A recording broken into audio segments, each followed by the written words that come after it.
Michael learns Sasha's carrying his child, and Isaiah has a dire warning for Sonny. Hello friends, welcome to my channel.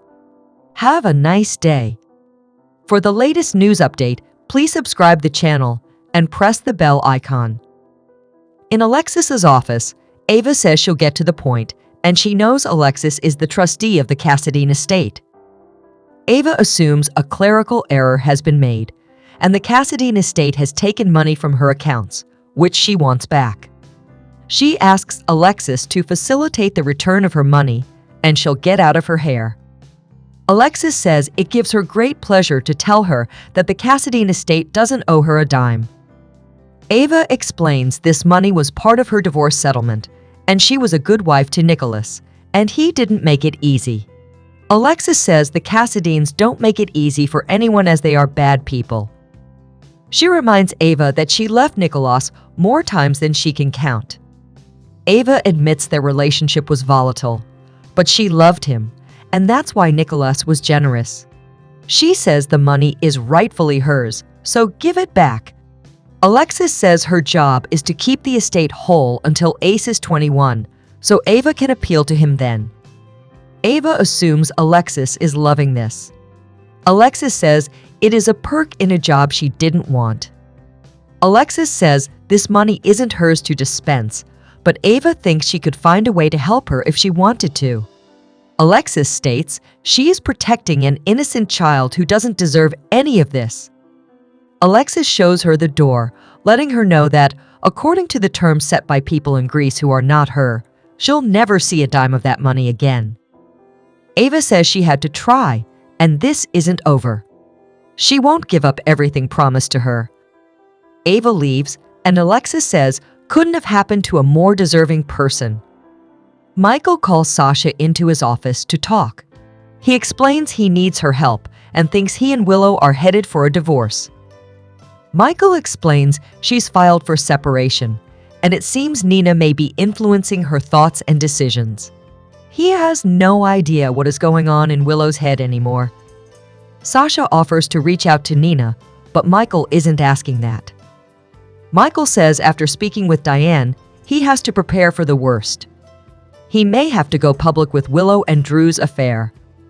She assumes he wants to make sure their affair is kept secret. Michael says he never thought Willow would act this way, but she is still a good mother. Sasha believes so too, but divorce can be ugly, and people are whispering in Willow's ear right now.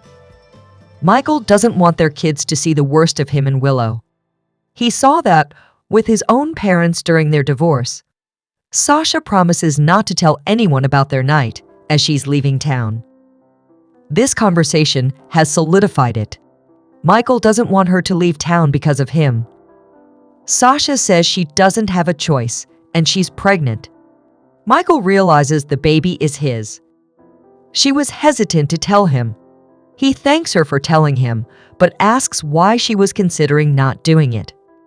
She says this wasn't planned, but he won't let her go through this alone. She explains she wants this child and doesn't want anything from him. She knew if she told him that he'd want to be a father, but she doesn't want him involved. She doesn't want to hurt him, but a baby who is a Corinthos and a Quartermain will have a complicated life.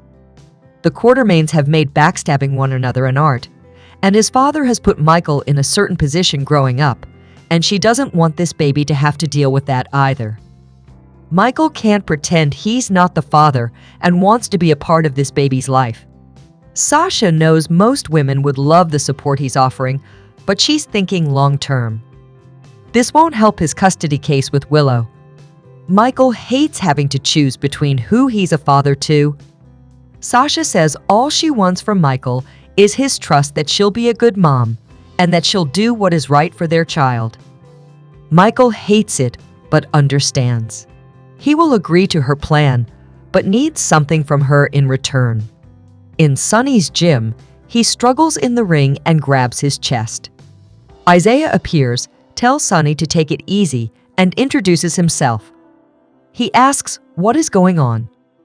Sonny says he has tightness in his chest.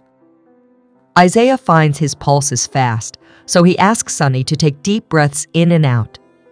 He believes he's experiencing atrial fibrillation and calls for an ambulance. The paramedics arrive, and Sonny's heart rate gets back to normal.